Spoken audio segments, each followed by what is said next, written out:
And welcome into the Young Dad Podcast, whether you're outside grilling, mowing the lawn, changing dirty diapers, or maybe just maybe you finally got those kids down for you to have a moment to sit back and relax. Whatever you're doing, wherever you're at, thanks for being here and thanks for tuning in. Today's guest is Drew, a man on a mission to empower fathers, equip professionals, and strengthen families across Canada. So, the great north, as they say, and beyond. As the director of Dad Central, Drew leads one of the most powerful father-focused initiatives out there, helping dads build stronger bonds with their kids while developing as leaders at home and in life. He's here to talk real about the pain and pressure of fatherhood, navigating false accusations, co-parenting after trauma, and why most dads get it wrong when it comes to presence, leadership, and emotional connection.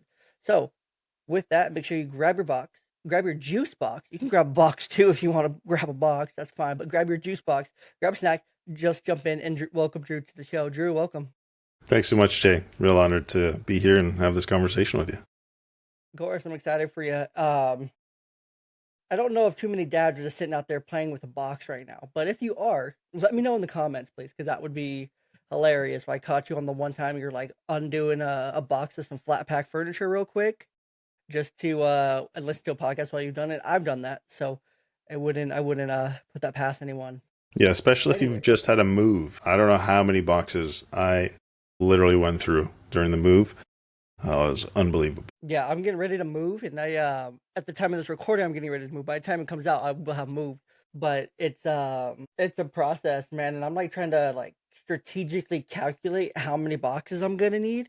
I'm like, okay, I'll probably need like because I moved so many times, uh, that I'm kind of I don't want to say I'm used to it, but I'm used to it kind of thing. Oh, so it's like the only things in the kids' room that really need to be packed are gonna be their bookshelf because their bookshelf has a bunch of stuff on it, and other than that, their toys are in bins, and this is gonna be need to be moved. On my desk is just like one little box to pack up all my knick-knack, paddywhacks in and on my desk area. The shelves are gonna be so I'm like thinking the size of the box, everything like that. And then my wife decides to pack up all her cups yesterday. She has a cup problem. And this is totally off topic, but it's fine. She has a cup problem, as most wives do. And she's like, I'm gonna need a bigger box for all these because that's not even all of them. And she used like one of the medium-sized boxes, so it's not small, kind of big. She's like, I need a bigger box. I'm like, oh my god, that's ridiculous. But anyways, enough about moving and cups and boxes, things like that. Great start to the show. But Drew, can you tell us a little bit about Hey, it's the how life you of ended up? life of a dad. Typically, if you got moving, it's a lot of work, especially as a dad. Yeah, because you got to move yourself, you got to move the kids, you got to move all the things, and you got to convince your buddies to come out and help you move with some beer and whatnot, or you're stuck moving it by yourself, and Find out who your friends are real quick when you actually have to move. you really do. Who's actually there for you? They want to say Yeah. who are your six that are gonna carry your casket at your funeral or whatever, but it's no Mhm. who are your friends that are gonna move? Those are your real ones. That's like the pre-qualifier for to be one of your six at your funeral if they're carrying your That's casket right. kind of thing. Hey, remember that move way back when? Where were you? Yeah, and you want to carry my casket at my funeral? Absolutely not, man. Absolutely, because those two things directly correlated. But Drew, tell us a little bit about your background, how you ended up leading Dad Central, and what the heck is Dad Central? Wow. Okay. Well, thanks so much, Jay. Real honored just to be here and talking about something I love, which is fatherhood. My story, I guess, really begins when I was 3. Obviously, it probably begins when I was born, but when I was 3 is really when the drama started. Because my biological father, he abducted me, and so I spent the next 4 years with my Wait, dad. As he he abducted you? Yeah, my father abducted Whoa, me. Yeah, so whoa. that's kind of the beginning of my sort of fatherhood odyssey, and that so we spent the next 4 years moving New York City, Jamaica, St. Louis, Missouri. All the while, my mom was doing everything she could to actually find me and bring me back home. But her commitment was she was going to follow the laws of the land. She wasn't going to do anything illegal. So she was blessed, had 2 wonderful people who came into her life. One was a lawyer by the name of Bonnie Miller, and the other one was a police constable. His first name was Tom. And they both were significant in helping her actually get the laws changed in the state of Missouri, which is where we were living at the time in St. Louis.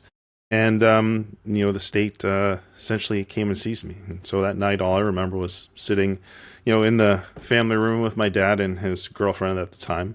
there was a knock at the door. Next thing you know, police kind of came storming into the house, and it was kind of a little bit chaotic. And then there were 2 or 3 people who were with me, brought me upstairs, said, "Hey, you're gonna have to get some clothes." And next thing you know, I'm in the front of a police cruiser, off to a strange place, which was a foster home. And I was in 2 or 3 foster homes over the next 2 or 3 nights, and then the next day I was brought to the courthouse in St. Louis. And then shortly after, I was brought to this room, and I met this woman. Obviously, I recognized her, but I didn't know her. That woman was my mom. So, without going too far into that story, that was really the foundational beginning of my life. And then from Can we there, go a little bit into? Can we go a sure, little of bit into course, I'm that a little always bit? happy to share about that story. Yeah, for sure. I'm just crazy curious now. So from the ages of 3 to, you said it happened for 4 years. From 3 to 7, then what do you remember about that part of your life? Was it just like, oh, I'm just living with dad and we're just moving from place to place kind of thing, or did you know or have any suspicion like this is weird? Any feelings? Were you in school doing that thing, or probably not because he was trying to like hide you and stuff? So Actually, I did go to school. So the very first memory I have is being on a plane, kind of looking up at my dad and him saying there was me, there was the woman he was with at the time, and then her 2 sons. He's like, "Hey, where do you guys want to go?" or something to that effect. And I was like, "Yeah, we're going to Jamaica." And I was like, "Oh, okay, well, whatever." That's the first memory I have. So in terms of what life was like, it was a little bit strange. I mean, I was with my dad, who I loved, but it was strange in that there was something missing, obviously. And, there were elements of my father and his behaviors that, were probably less than ideal.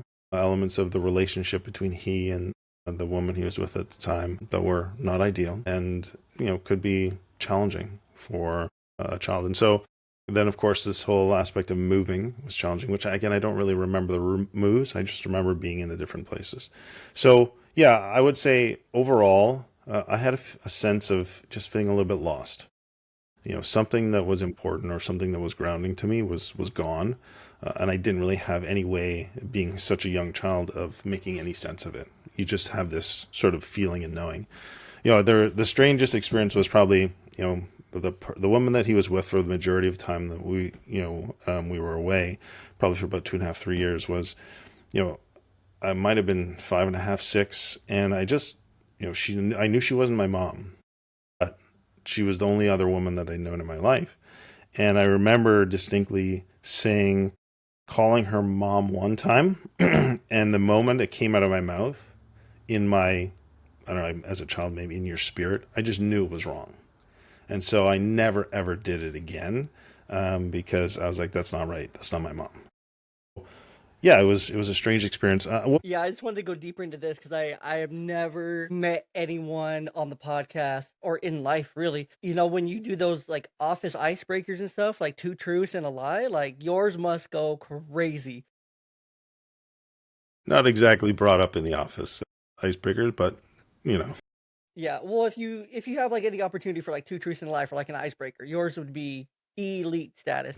yeah, Kind of thing. I wouldn't probably throw that one around. For me, I throw like skydiving stuff around, but other than that, like that's just a joke here. But no, we went a little bit deeper into that just because I thought it was so interesting. absolutely. Yeah, Um, happy to. and just to dive into that because it's a big part of you and where you're at. So you're feeling lost. You end up at the courthouse. You're reintroduced to your mom, and then that's kind of where we're at before we dove deeper into the abduction. Yeah, and so from there, had my first limo ride. The police escort was pretty cool for a 7-year-old, and then pretty much on my flight back to Toronto. And that, as I like to say, really began the start of the rest of my life. When I was 10, my mom remarried a wonderful man. She's still married to him now. And he was a very positive influence for me from the time I was 10, growing up throughout my life. So I think I was very fortunate to have that. I got involved with sports around the age of 9. Sports was a big part of it's still a big part of my life. And I had wonderful men who were coaches. Could be male role models or mentors to me. And so, let's say I had many father figures, we'll say, that really did pour into my life. And I feel so grateful and blessed to have, because I know there are many young people, men and women, boys and girls, who just don't have that. But, part of, and here's where I'll get into Dad Central a little bit. Part of, what Dad Central is built on is research. Research on the power of a positively involved father in the life of a child when you look specifically at child development and outcomes for that child as their life progresses. And the research is unequivocally clear that when you have a positively involved father in the life of a child, every single developmental marker is exponentially improved for the outcomes in that child's life. Mentally, emotionally, socially, physically, the positive difference is significant. And so Dad Central was originally founded as, how do we get this research into the hands of those who serve fathers and families? And now what it's become since I've been involved in 2019 is we're taking that to the next level and really focusing on how do we actually engage fathers who are underserved, because fathers are, for lack of a better word, kind of ignored when it comes to family support, when it comes to ignored or forgotten or not even considered in the conversation. And so our goal now is to meet fathers where they're at. We want to serve fathers with the great practical resources we have. And we also want to continue deepening the training and preparation for any of those who work with families to recognize and bring fathers into the whole conversation when it comes to overall family health and child well-being, because that's something that's really crucial. I like it. I like it. That's really cool. How has all of it shaped you? Like your own adversity, your own setbacks, to parenting your own kids and to being there for your own kids. Yeah. So maybe I'll go back to, the time when I was about to become a dad. So this was 2013. Actually, well, 2012, 2013. My daughters were born February of 2013. Twin daughters is how I entered fatherhood. As I was preparing to become a father, that story I just shared with you about being abducted when I was 3, pretty much hadn't told her, maybe less than a handful of people in my life up to that point. And for some reason, as I was preparing to become a father, I felt like I had to talk about it. I felt like almost compelled, like I've got to share this, because I had such a strong desire to never have what happened to me happen to my children. I wanted to change their experience from what I'd gone through, because it was quite painful. And so to me, being their father, being a husband, being a provider, being someone who established and created a family that was built off of, a strong foundation of love, kindness, compassion, gentleness, strength, honesty, faith, those things were crucial to me. And so I guess that's where, when you ask me, how did all of this, and there's obviously so much more that I can get into in my personal story, but that was really the starting part of me saying, this is something that's so important to me. Everything else in my life truly pales in comparison to my role and my responsibility that I see here as a father, because my children were just so important to me. And so when I think about the experiences I've had, you can put it as maybe it's like a training camp. Some of the adversity is like, again, back to my sports background, it's not fun doing 2-a-days or 3-a-days when it comes to football, prepping, on the field 2 hours, 2.5 hours, back into the ice tub, maybe grab some lunch, rehydrate, back onto the field. Like, it's a grind, and you're doing that for 2 weeks at a time. That's in the heat of August.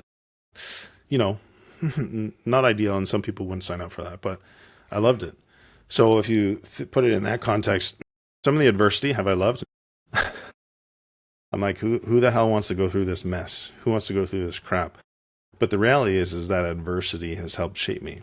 And they say, what is it about pressure? It takes the intense heat and pressure to turn coal into a diamond. And so, I've got this poster on my wall given to me from my parents when I was young. It's called "Champions Are Rarely Chosen from the Ranks of the Unscarred." And so the reality is we're all going to go through difficulty in life. And what matters is, how are we going to respond to that difficulty? Are we going to, tell ourselves we can't do it, or we're going to kind of fold and give up? Or are we going to find something within us to say, no matter what, I'm going to work my way through this. It's going to be hard. It's going to be grueling. It's going to be, sometimes maybe you feel like I can't do it, but I'm never going to give up. And I think that's how I viewed these adversities when it comes to my fatherhood, because my role in my children's life is too important for me to ever give up. And because I know the difference having not had my own father in my life, it makes, in terms of the pain and the void that you feel, that I would never, ever want to have that happen to my children.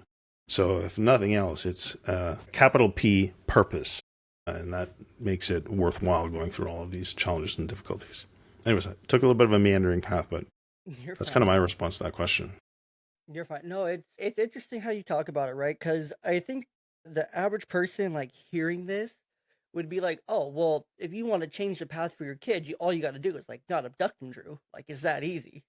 Kind of thing. But you think about like Right? reality, and there's like this really big case that actually happened here in Washington State, like just a month ago, of this dad who abducted his three daughters during his visitation time and killed them My goodness, that's so horrific. here in Washington. And dude's still on the run. It's been like a month or so, and he's still on the run. His name's Travis Decker at the time of this recording, so it's July 15th at the time of this recording, and yeah, so it's I mean, that's so you, sad.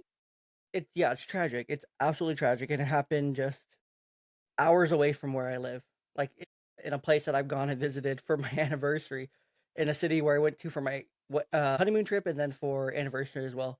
It's just like crazy how close to home it is. It's like whoa, like I went there as a kid. I've gone there with my kids. I've gone there with my wife, kind of thing.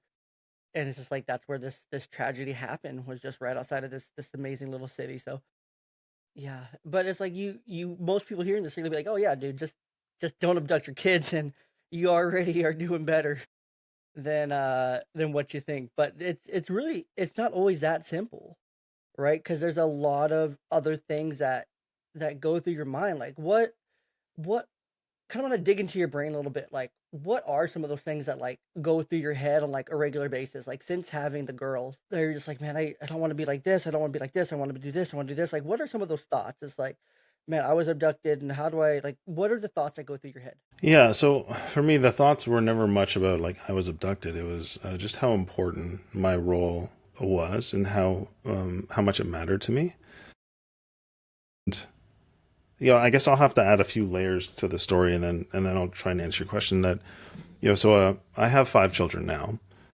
My twins were born in 2013. My son was born in 2015. And of course, and then I got divorced in 2020. Well, the divorce was finalized in 2024, but separations happened in 2021. So, there was a lot that's gone on in, from 2013 to 2021, I'd say, that presented tremendous amounts of adversity. And a lot of that stemmed from a really unhealthy relationship, which if you go back to my childhood adversity, some of the reasons I was still in an unhealthy, what ultimately proved to be a very toxic relationship, was because of some of the wounds that hadn't been resolved in myself that caused me to stay with a person who was very destructive, providing in terms of emotional and psychological abuse. And so this to me was, I'm getting a little bit lost in the question, but that the layers to understand that adversity and why working as hard as I have to be as involved and focused and supporting my children is important. So, you don't just abduct your kids, but the reality is we all have wounds or scars from usually our childhood experiences that come out and show up in different ways. Some of that showed up earlier in terms of, my kids would trigger me, right? Things would happen. I mean, this was probably, when after my son was born, life just got really challenging. So my wife had to sell her business, which was a tremendously awful experience in terms of it was so adversarial with her business partner.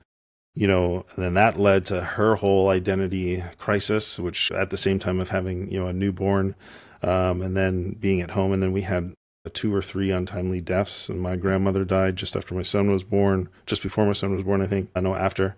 And then her uncle died suddenly. We bought a new house. We had to move. So in terms of stresses, and this was all in a span of like, less than 12 months, there was a lot going on. And, for me, what I experienced was high levels of stress, high levels of uncertainty, high levels of questioning in terms of, man, like, the relationship with my kids was so important, yet I kept seeing these things that were kind of strange. I'm like, what's going on here? Why is this happening? The way that they would be emotional, overreacting, and coupled with the fact that I was a new dad and didn't really understand. I had twin toddlers, let alone one is challenging, twin toddlers plus a newborn at home. That in itself is a significant amount of stress. So I'd say the amount of stuff was being piled on was feeling almost insurmountable. So the thoughts, finally getting to your question, is man, I don't know if I can handle this. I don't know if I can do this. Like, why am I getting so upset, or why is this so painful? And really what it was is there was this pain that had never really been healed from my childhood.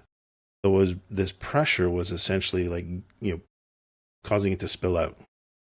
And so that was extremely painful because I would get triggered and I would end up being impatient, intolerant, or worse, really angry, and then really harsh, or having these reactions to my wife or to my kids that I was like, man, this is not producing the type of home environment that I want. And so what I guess I shared as far as the adversity and being willing to is that I didn't look at those as, okay, I'm such a bad dad, I'm terrible. I looked in terms of what are the solutions? What can I work on? And I've always been taught this from a young age that, if you're encountering a challenge or an issue, first place you need to look is in the mirror. So I started looking in the mirror even more than I normally do. And I started saying, well, what am I missing? What am I doing wrong? Where can I grow? Where can I improve? What can I do to be able to mitigate some of these things? And the reality is, at the end of the day, the only person you can control is you. And so that was my epiphany, we'll say, is that I just started to work on myself through all of these significant challenges, knowing that I had no control over the circumstances or the people around me. And that's really what I did. I started doing that. And I think in that process, back to why I probably am divorced or was divorced, is because, there was one pathway, which was not much change. And then there was my pathway, which over time I started to change and grow. And it just created this, what I'd say is a gap between where, the comfort seeking, sort of fear based mentality of my partner didn't match with my growth seeking, pursuing what's next approach.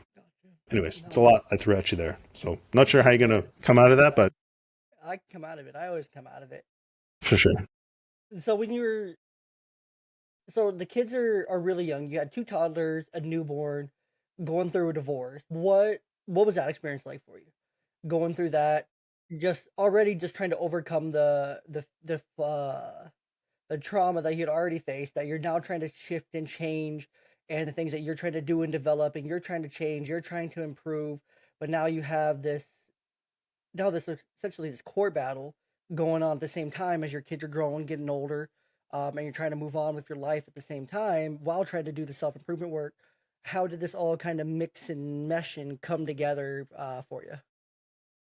Yeah, it was excruciating, the quick answer. What was it like? It was something that I had never wanted to happen. So, way back when in 2017, gone for some counseling.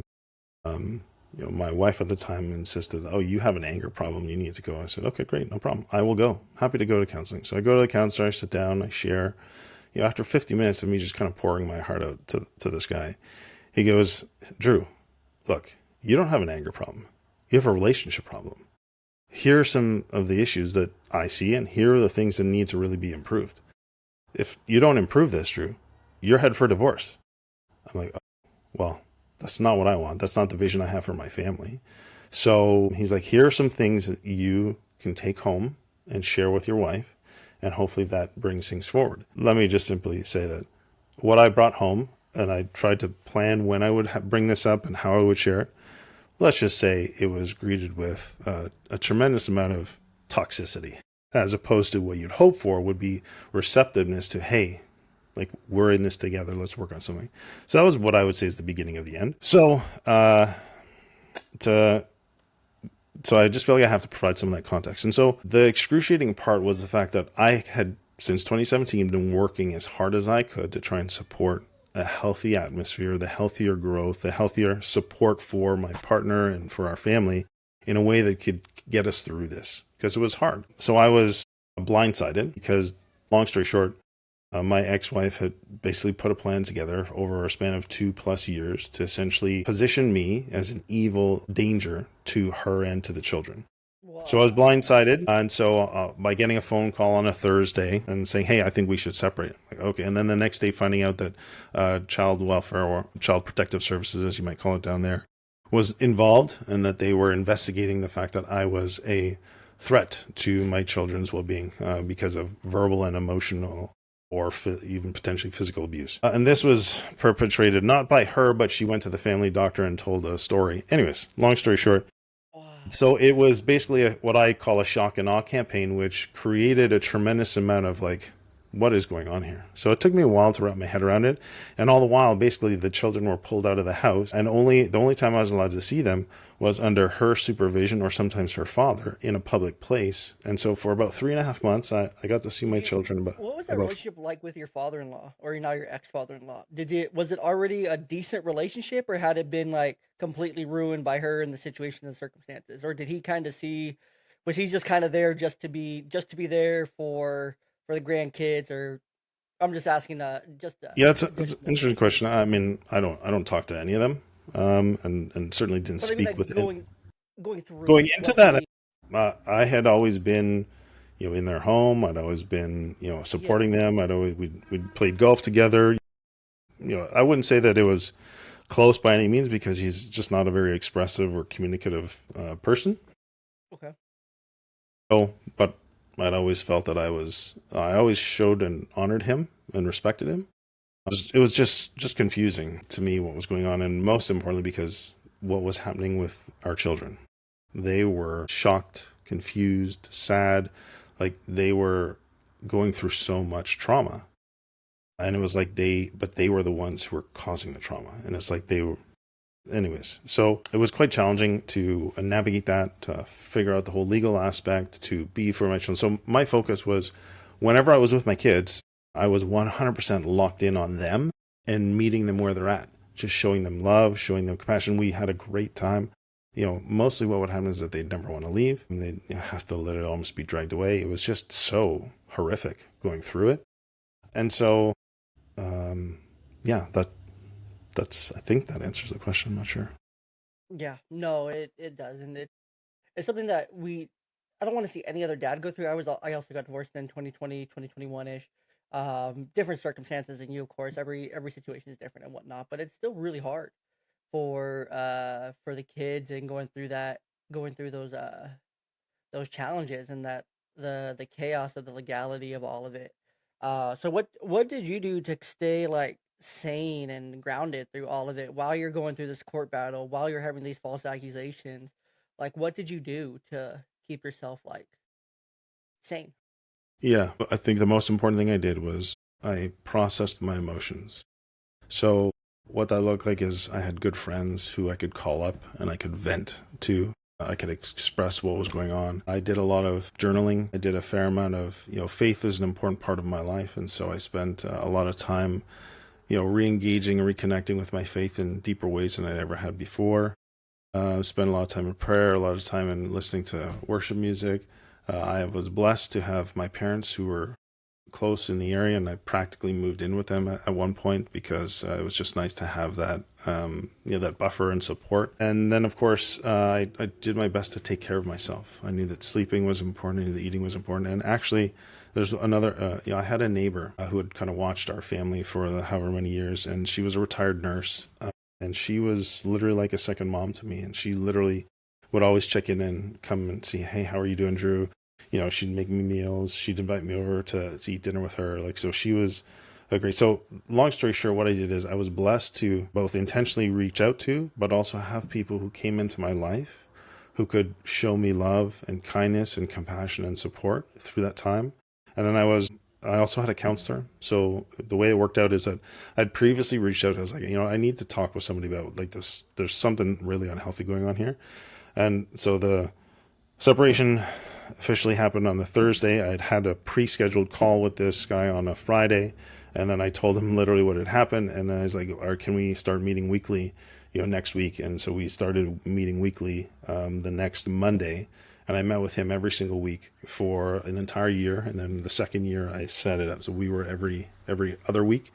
So, there were, I'd say, many layers to this. One, I took care of myself. Two, there were people around me who helped take care of me. And three, I intentionally invested in specific resources and support. Obviously, the lawyers and all that other stuff is another layer to that support. But you need community, you need people, you need resources, and you need to process your emotions. At least that's what I found was the most helpful to help me be as present, as focused and available for my children when I was with them, and not have all that other mess interfere with my ability to relate well with them, because that I knew was the most protective factor for them through this chaos that they were experiencing. Yeah, most definitely. I would agree with all that. Where it's you need people, right? You need good people around you. You need people that you can talk to. You need people that you can vent to. You need people that you can connect with, right? And then you also need to have those outlets, like you're saying here, for the emotional stuff to be able to process, to be able to unload that stuff from your brain, so it's not just bouncing around up there all day. Because it's, I mean, it's already bouncing around up there, but to get it out a little bit helps a ton. It helps just so much in these situations, and that's something that I honestly, probably one of my biggest regrets when I went through my divorce was pushing like my really good friends like away and be like, nah, man, I'm good. I don't want to talk about anything. Nah, nah, nah, nah. Just like leave me alone, kind of thing. Like I'm good. I'll lone wolf this. I'll figure it out on my own. That's one thing like I really regret going Mm. through, and like those are friendships that I really had to work to like repair later. It was like, hey, I didn't know what I was doing. I was my head was here. I was just, I just thought it would be better for me just to push people away. I didn't want to burden anyone, but in reality, like you're not burdening people. Like those people that are reaching out to you, that are trying to be there for you, they want to be there for you. They genuinely care if they're reaching out and they're making an effort to be there for you. They genuinely care and they want to be there and they want to help you. Versus the people who you can tell. I think you can tell people who are just there for the story and want to gossip about it, and those who are genuinely there because they care about you. They're the ones calling you every day. They're the ones texting you multiple times a week. They're the ones saying, "Hey, just wanted to check in on you," kind of thing. Just check in how you're doing. Make sure you're doing good, kind of thing. Is there anything you need to talk about, kind of thing? They're not calling you and saying, "Hey, what's your court update?" It's the first thing coming out of your mouth. What's going on? What's the latest, kind of thing. More so the other side of it. There can be some genuine things there. It could eventually get there, but I think the real genuine ones are the ones that come out first and say, "Hey, how are you? How you been eating? How you been drinking water? How you been getting enough sleep? How you been exercising? How you been going to church? How you been doing these things?" Those are the people that really care about you. Like, hey, come over here. Like, what are you doing this weekend? Come over here for the weekend. Well, you can kick it here, stay here. Bring the kids if you have them, and come hang out, kind of thing. Those are the people that really genuinely care, that want to help you. Don't push those people away, because those are people that genuinely love and care about you. Yeah, well said. Yeah. So, kind of looking back now, and I mean, we only scratched the surface on some of these stories for you, but divorce sucks. Going through it now. I'm not going through it now, but going back through it now is what I mean. What are some of the signs that you missed, that you were like, damn, I missed that sign, that, there was some emotional abuse, there was some manipulation, there was some gaslighting. Like what are some of the signs that you missed that you now try to help other dads, other men to see if they're caught in the same pattern?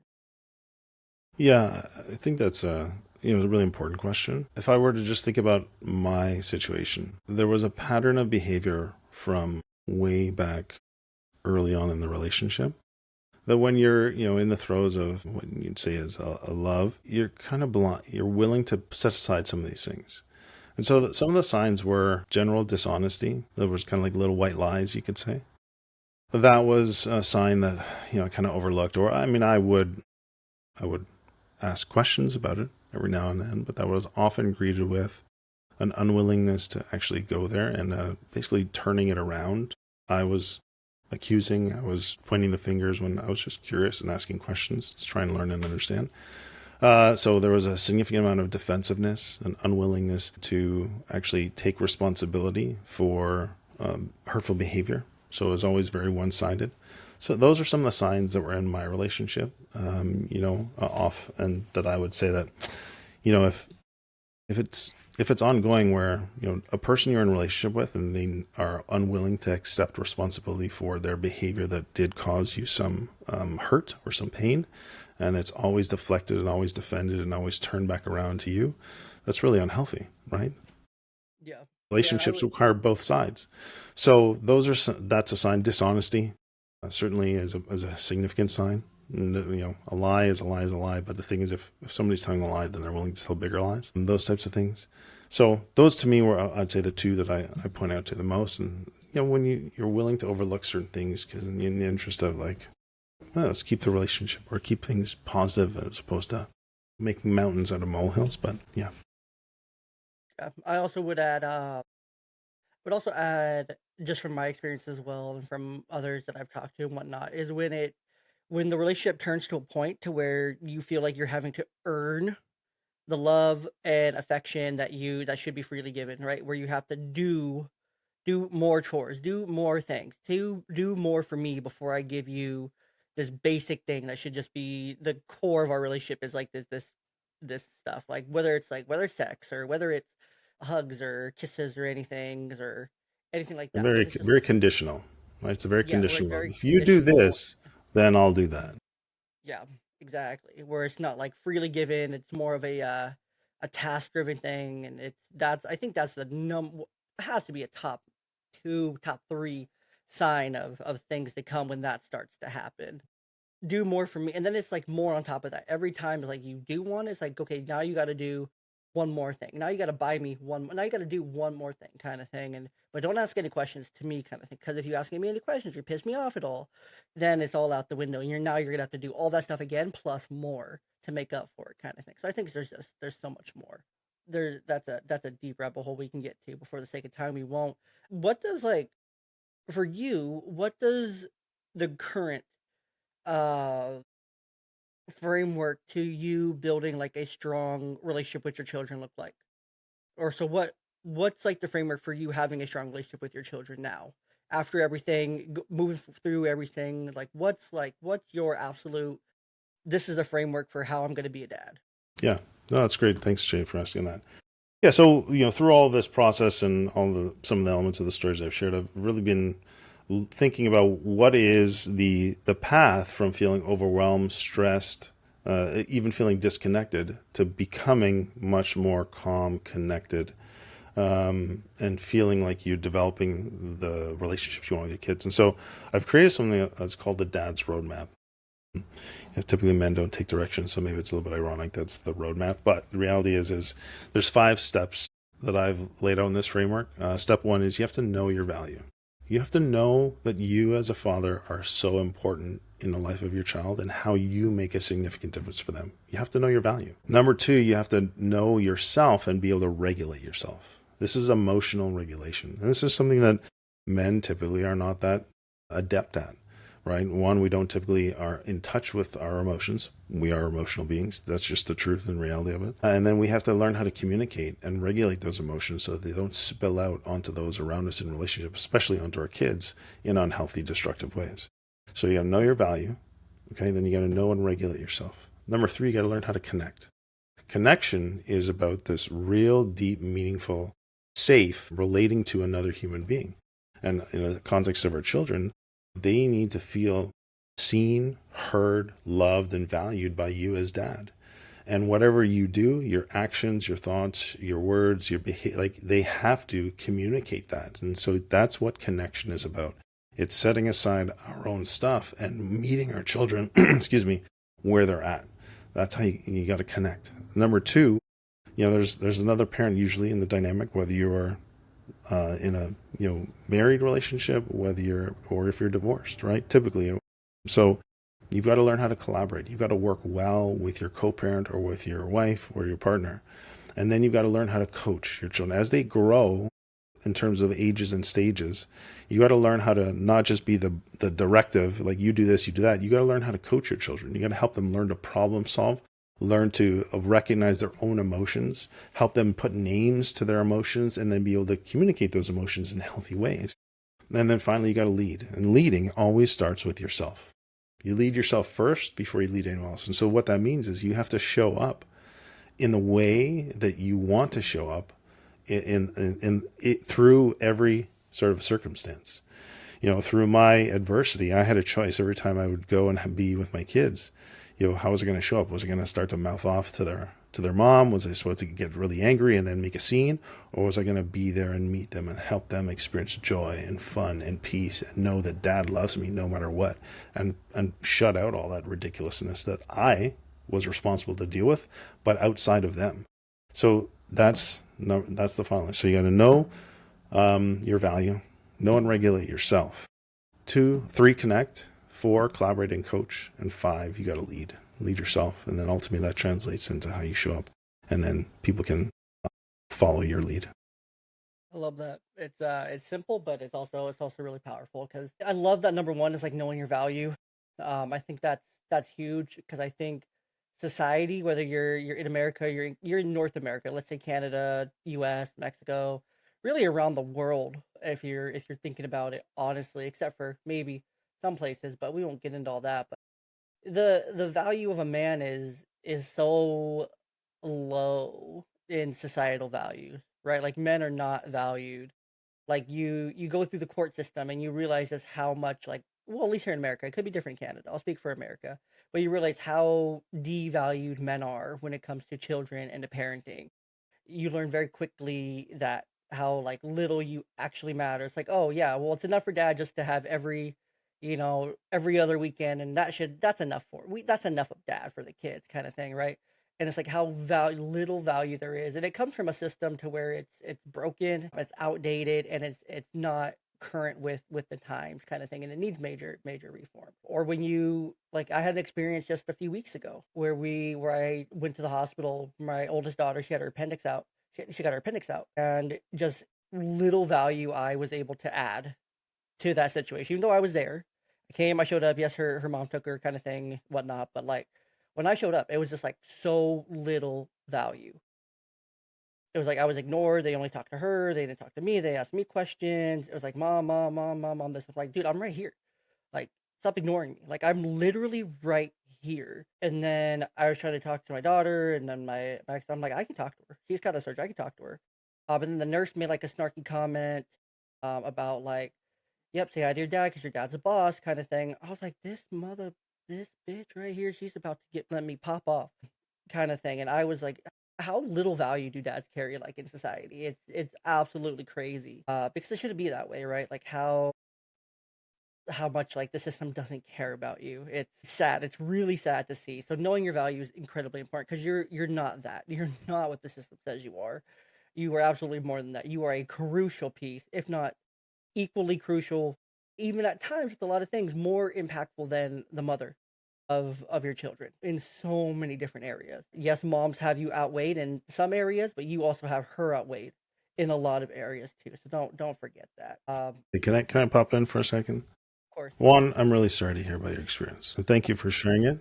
Because the reality is dads every day experience something like that in some way, shape, or form. I mean, and the reality is the story you told earlier about the father who did the horrific act that he did is some of the reasons that people have these knee-jerk reactions and they have these perspectives. So we have to be honest that there are men who have failed and who are unfortunately the minority, but they're then now the majority of dads or men are painted with this horrible brush. And so it's challenging, 100%. And so I'm really sorry that you had that experience because it's just not okay for people to be treated that way. And that's the problem is instead of seeing us as people and as parents to these children who are valuable, man or woman, mom or dad, they're equally valuable. And so the challenge is that instead of having a unity of parents and what children need, it's focused on this he said, she said, mom story, dad story. And I think that's the challenge that we run into is that parents are so important and they each have unique roles to play in the life of their child. And so if we would look at it from a sense of what does the child need as our first and foremost point of how we should view the situation, let's look at it that way, as opposed to, this divisive approach to this whole process of parenting, right? Like if you're in a relationship, you should not be competing with mom, and mom, you should not be competing with dad. Like there should be this unity here of our child benefits when we're both here, both involved. So I just want to pop in and just share that, and that it's unfortunate and really sad. And so that's why I do start with knowing your value, because once we understand that, then we don't have to be worried about what so and so says or what the doctor or how they respond. We can focus on, hey, I know who I am. I know the value I hold, and I know the relationship with my child and what it means for them. And that's where my focus needs to be, because it's challenging and painful when you go through stuff like you just talked about. And you're Yeah, right, it no, shouldn't be happening. no, and it would be amazing if we can get to that point. I don't see it happening. I see it happening in very few areas. I think it would have to take the right person on the other side of the stand, the right judge, to be able to say, hey, look, let's look at actually what's best for the child. Let's apply some common sense here. And let's actually think this through logically versus emotionally, kind of thing. Well, the challenge here And is that, the judges are legal experts. They're not child development experts. And with all due respect to the yes, judge but has a they significant should be challenging job. they should be logical, and they should be able to apply that logic to the situation here. But that's just the system that's set up, and that it's an As you said, illogical, emotionally driven system that it's a broken benefits. system. Yeah, it's a broken system. 100%. All right. Well, Drew, do you want to jump into the last little bit of the show here? I call it the dad zone. Okay, let's do it. Jump into the dad zone. So, to transition into the dad zone here, it's 4 questions that really help bring the interview. I hate the word interview for this. The podcast to a close. The conversation to a close today, to end on a little bit more of a fun, lighthearted note, because we went deep there. We got emotional. We talked about some crazy stuff, from child abduction to co-parenting to divorce to value to everything in between. So I think it's a great, great episode for the listeners there. But listeners, look forward to this. I've been told this is some people's favorite part of the show, and they like to hear, especially when people are from different countries. They like All to right, hear the no differences pressure. here. So, yeah, only a little bit. First question: does pineapple go on pizza? Ooh, the answer is unequivocally no. And the reason being is because Kristen, my new partner, she's Italian. And from Italy, you go to Italy, you're not gonna find any Hey, pineapple on no, pizza. I've had multiple Italian women on the podcast. One, her name is Lenora. I think her episode comes out pretty soon. So by the time this is out, these two will be out. I had one lady on. Her name was Erica. She actually owns a multi-generational Italian pizza shop in New York or New Jersey. New Jersey. Really? Yeah, there's no pineapple on their pizzas at all. None. Well, there you go. None. Right. So okay, No. Okay, so that's proof, right? Kristen's gonna make me And proud, then or she'll be proud of me then. yeah, exactly. And then and then this other woman who is from Italy. She is a speech language pathologist here in the States. Her name's Lenora. Guess what? The same thing. It's not a freaking thing in Italian culture. So I appreciate your like shout out to your wife, your partner, Kristen. The Italians, they know. If you want to know, ask an Italian. They'll tell you that it's you crazy Americans that are doing this stuff. And I'm not even Italian. I'm just saying it's you crazy Americans. Yeah. Well, my 3 kids with my ex-wife, they love pineapple on pizza. Yeah, you're gonna So have it's to. interesting dynamic in the house. Yeah, I don't plan on ever introducing that to my kids at all. What's your speaking of food? What is your guilty pleasure food? Guilty pleasure food changes over time, but I'm gonna say, It can be current. It can be a current one. you know what? I'm always looking for like a salty, crunchy snack, and so for me, Doritos, like nacho cheese. I know it's like so bad for you with the MSG in it, but when I get a craving and it's like those, the only thing that's gonna satisfy it is those Doritos, those nacho cheese Doritos. Now, have you ever taken the nacho cheese Doritos? Drew, hear me out here. This was a college favorite of mine. You take the Doritos, take some shredded cheese, put them on a plate, put Doritos on a plate, sprinkle some shredded cheese on top, pop in the microwave for like 30, 45 seconds, pop it out. You got microwave college nachos. It might change your life. It might change your life. I'm just saying. It Be might, careful. but here's the thing. Proceed with caution. Kristen is all about like real food, and we don't have a microwave, so it's not gonna work. I'll throw it in the oven, sure, but Yep, we won't be exactly. So oven microwaving. But I work, hear what you're saying. oven will Yeah. work, oven will work, oven will work. Um, but no, if you do it, proceed with caution because she might see you eating it multiple days in a row and you might get in trouble. So proceed with caution. All right. Second to last question here: who are 3 people, dead or alive, that you would like to invite over to a little dinner party? Yeah. John Wooden. For me, I'd love to have a conversation with Coach Wooden. Walter Payton, as a football player, I loved, and, you know, both his nickname but also the character of the man. And then, you know, I'm part of the Maxwell Leadership Organization. I couldn't pass up the opportunity to sit down with John Maxwell. So And that's like those are my the 3. name of the Maxwell Award in college football, right? I'm not sure because John Maxwell he's a leadership author and speaker, and so like, I thought you football. know, John C. Maxwell, I should say, John C. Maxwell, Gotcha, gotcha. 21 Year Feudal Laws of Leadership. Those that's who. Okay, gotcha. Yeah, sorry. It was NCAA 26 drop week, so I've been playing it a lot this last week. Nice. Trying to get my dynasty up there. I'm real close. I finally got into the college football playoff with Delaware. Oh, did you with Delaware? Yeah, Nice. That's awesome. 3 seasons, third season. But Delaware, they were genius. Their PR team was genius. It's their first year in the game. They are absolute trash the first year. They're hot garbage, right? They're hot garbage, and their recruiting's hot garbage. Everything's hot garbage with that team. First year in the game, and they put out a thing on their social media saying, "Hey, here's this Delaware challenge," and because schools now get paid if you play as them, right?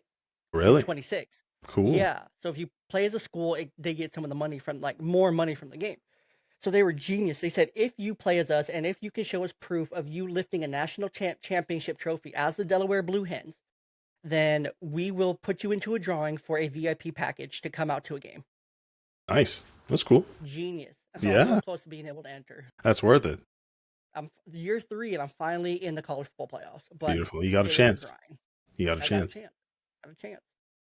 What's one piece of advice that you would give to a young dad, age 18 to 22, who's just starting out his fatherhood journey? Yeah, that's a really good question. And I think I'll go with partly because of my lived experience. If you have, let's say, a childhood experience that you haven't really resolved or, really dug into to try and, heal yourself from, my number one piece of advice is heal yourself.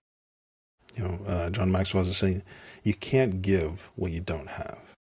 If you've got wounds that are limiting you, how can you ever expect that your children won't be limited by those same wounds? So if you are a dad and you want to do the best for your children, the number one thing you need to do is heal your wounds, heal your stuff so that you don't pass it on to them. And that's one of the most important things I would say a new dad can do. Absolutely. Absolutely. I love that. Well, Drew, this was powerful. Your work through Dad Central is changing lives. Your story is powerful. And what you guys are doing, what you're doing over there is absolutely helping fathers everywhere feel a little less alone. Listeners, if this episode hit home for you, please go to, you can check out the website, dadcentral.ca. You can also see, there's a YouTube channel, right? Dad Central on YouTube as well? Yep. Yep. Yep. And that's where we host our podcast. So Love it. podcast is there. It's all on all the other platforms as well. Love it. On the website, you'll also find free courses, fatherhood toolkits, and one of the best dad-focused networks on the internet. So really cool stuff that they're doing over there at Dad Central. And last couple things to the listeners here. If you are listening to a podcast, you know what to do. You know the best things to do to support the podcast. If you already do them, thank you so much. If you haven't done them yet, come on, just do it. Subscribe to the YouTube channel. It's that easy. It takes like 3 seconds. You don't even have to turn the notification on. Just subscribe. It's fine. It doesn't hurt you at all. You can follow on Instagram, follow on social media. Those little things really help, mean a lot.